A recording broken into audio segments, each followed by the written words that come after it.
नमस्कार मित्रों, नमः संस्कृता पूनम सिंह संस्कृत क्लासेस में आपका बहुत बहुत स्वागत है। आज हम देखेंगे नैषधीय चरितम के मुख्य अंश, उनके टीकाकार और बहुत सारी चीज़ों को देखेंगे।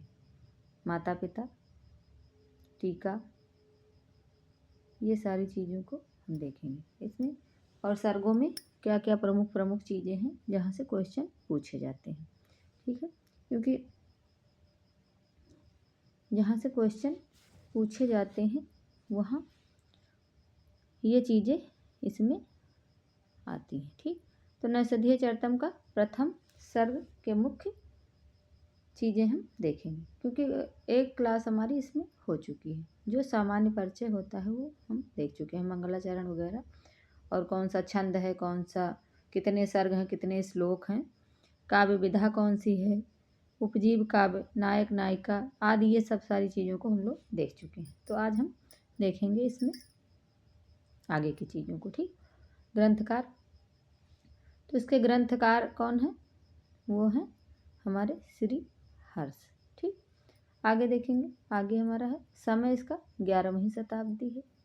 और फिर इसमें विशेष नल दमयंती का प्रणय वर्णन प्राप्त होता है, ठीक।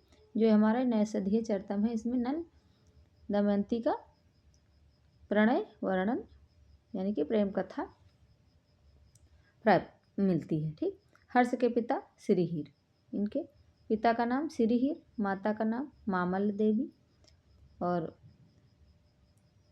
ये सारी चीज़ें पूछी जाती हैं। कभी कभी माता पिता का नाम, गुरु का नाम, ये सारी चीज़ें हमारे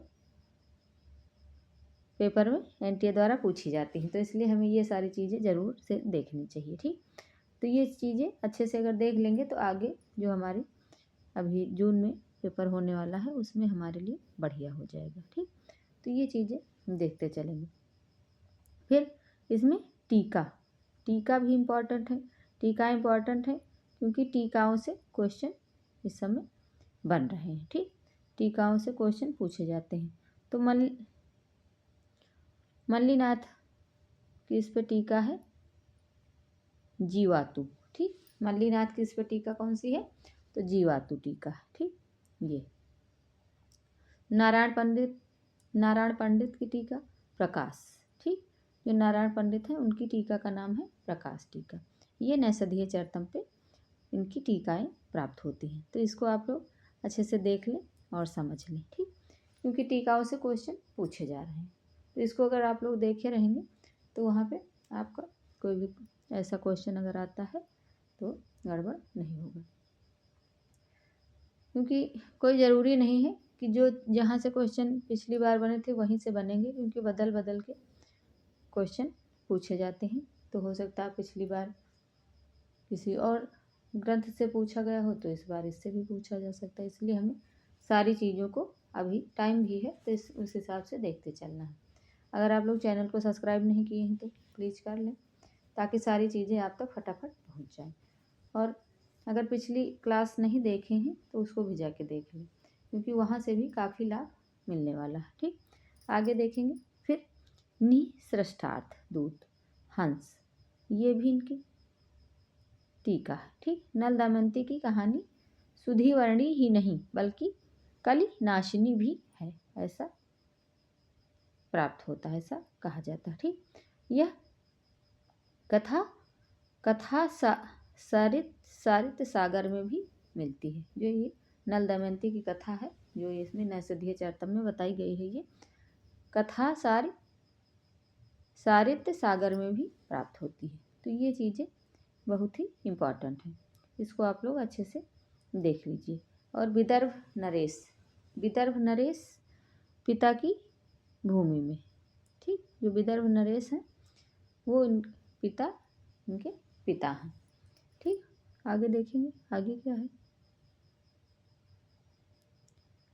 यहाँ पे प्रथम सर्ग के आरंभ में 30 श्लोक में नल के गुणों का वर्णन किया गया है।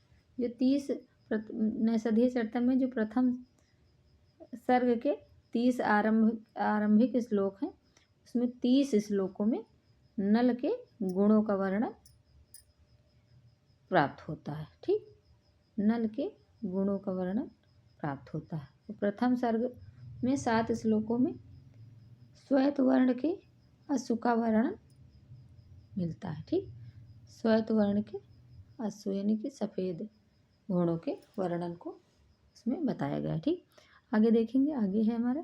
तो इन सब चीज़ों को अगर हम देखे रहेंगे तो हमारी चीज़ें बेहतर होती जाएंगी। तो जून के लिए हम अच्छे से रेडी हो जाएंगे। ठीक, अश्वदेव मणि, अश्वदेव मणि ये भी इसी में मिलता है। ठीक, अश्वदेव मणि, भौरी ये भी इसी में नैषधीय चरतम के इसमें प्रथम सर्ग में ही मिलता है। ठीक, क्योंकि ये चीज़ें पूछी जा सकती हैं। नैषधीय चरतम के प्रथम सर्ग का 144वां जो 144वां श्लोक है वो वसंत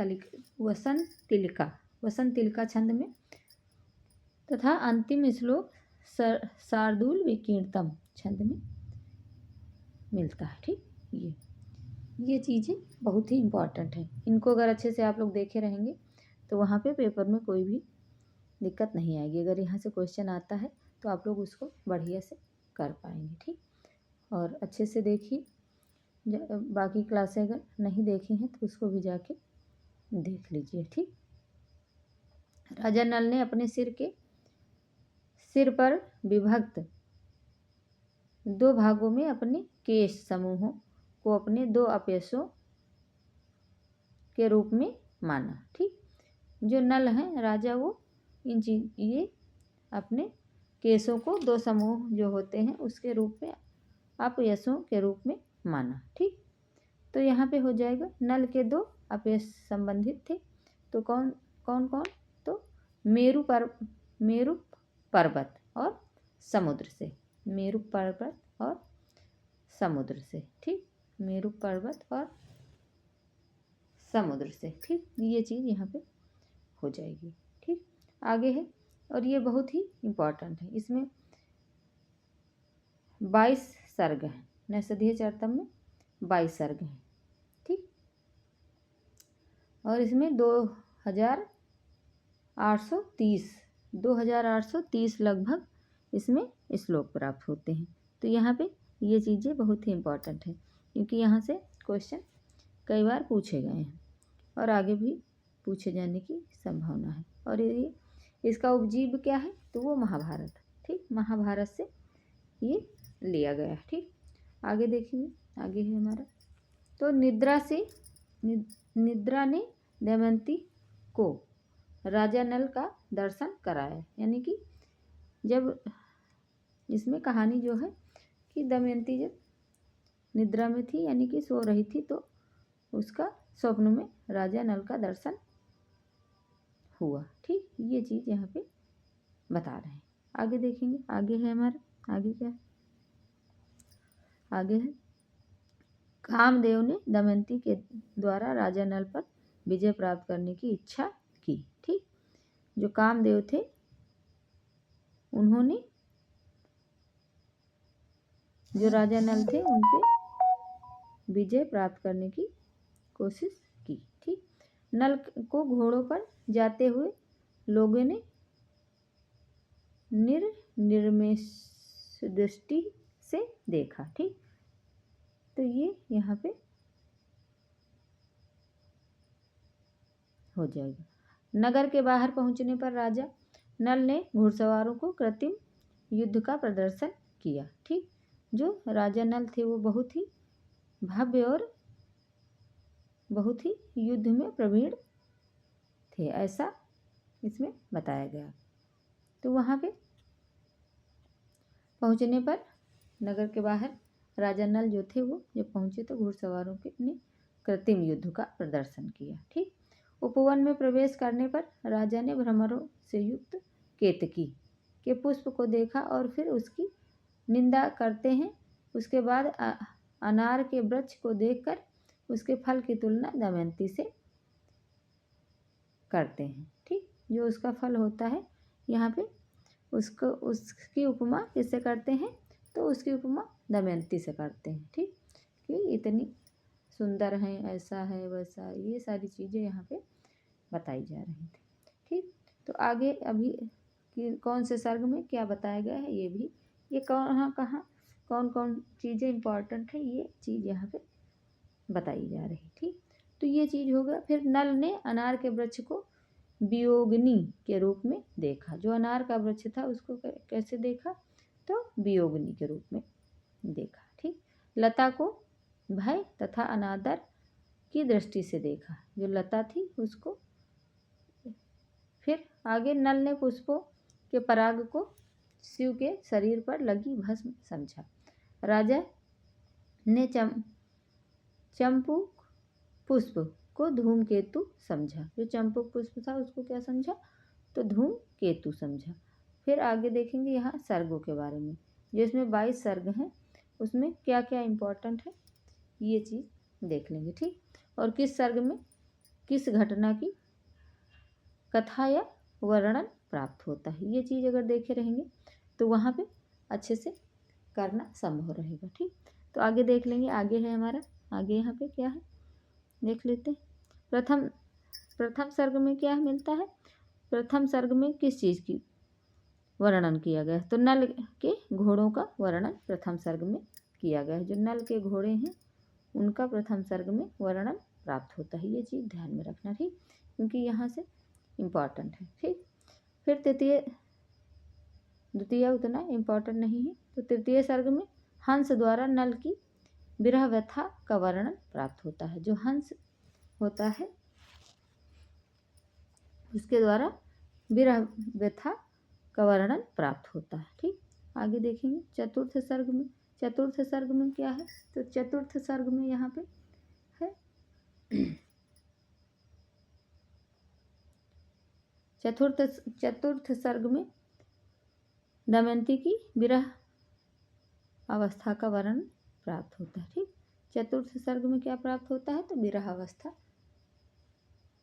दमयंती के विरह अवस्था को का प्राप्त होता है। ठीक, आगे क्या, फिर षष्ठम सर्ग में नल की जितेंद्रियता का वर्णन मिलता है। जो छठा सर्ग है उसमें राजा नल के जितेंद्रिय होने का वर्णन प्राप्त होता है, ऐसा यहाँ पे बताया गया है। ठीक, तो आगे देखेंगे आगे क्या है। सप्तम सर्ग में दमयंती के अंग प्रत्यंगों में नल की दृष्टिपात का वर्णन प्राप्त होता है।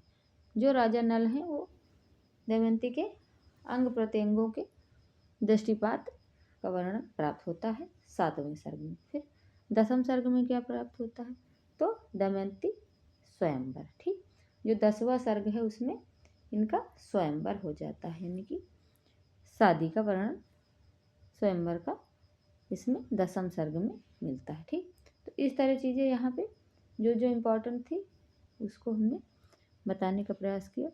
आप लोग भी अच्छे से देखें बेहतर से, ताकि चीज़ों को अच्छे से समझ पाएँ और आगे के लिए अच्छी तैयारी हो जाए। ठीक, तो मित्रों आज यहीं तक, फिर आगे की क्लास हम कल की क्लास में देखेंगे। जो चीज़ें हमारी छूट रही हैं आप लोग इसको अच्छे से देखिए, और आगे वाली कक्षा का नहीं देखे हैं तो उसको भी जाके देख लीजिए, ताकि जून के लिए हम बेहतर तैयारी कर पाएँ। ठीक, और उसमें सिलेबस के बारे में चर्चा हो ही चुकी है, सारी चीज़ों को डिस्कस हो चुका है, तो आप लोग अगर देखना चाहें तो उसको भी देख सकते हैं।